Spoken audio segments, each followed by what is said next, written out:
Welcome back mga kaibigan. Eto, napakainit po ng balita natin ngayon. Andy Hemao sumunod na po sa yapak ni Kai Sotto at AJ Edu. Imbitado si Andy sa NBA Basketball Without Borders.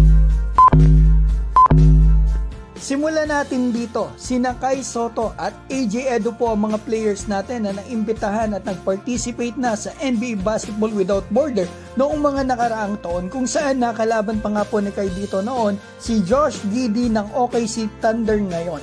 At ang mga alumni po dito sa NBA BWB ay 41 players na ngayon sa NBA 2024.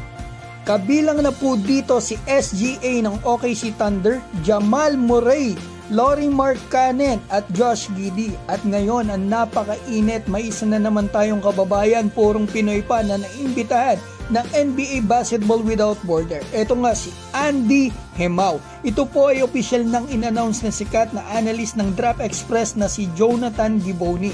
Sa Twitter mga kaibigan, ito po ang post niya, 2 pages na listahan ng mga imbitado. At sa bilang ko mga kaibigan, 38 players po ang andito. At 3 lang ata nagmula sa Asia mga kaibigan. Meron po ang Japan, si Riku Segawa. Meron din po ang Qatar, si Hamad Mousa. At syempre, nandito ang kababayan po natin na si Andy Hemao.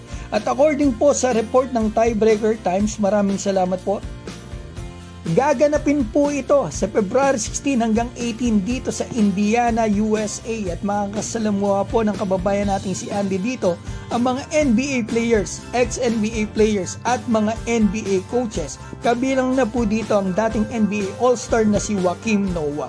At ang opinion ko dito mga kaibigan, nakakatuwa po talaga ito na naimbitahan ng kababayan natin, kaya suportahan po natin siya.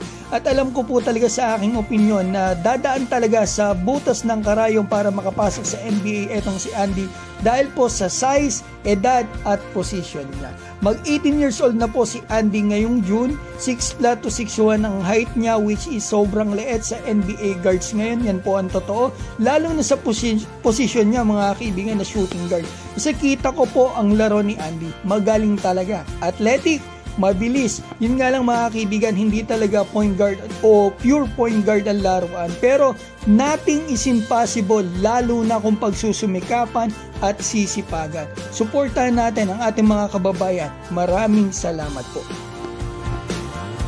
Alam ko mga kaibigan, may gusto kayong sabihin. Maaari na po kayong mag-comment dyan sa baba. At babatiin ko lamang po si Mags Laarni Fam at Dodong Joseph ng New Zealand, Junicio Rufo, Ludil Llanas, Mekajin TV, Super Ninja, Junicio Rufo, Ronman, Joey Del Mundo, Dwayne Giselle, Bush Yokay Kahes, Jordan TV at Ruel Basadre. Maraming salamat po sa inyo.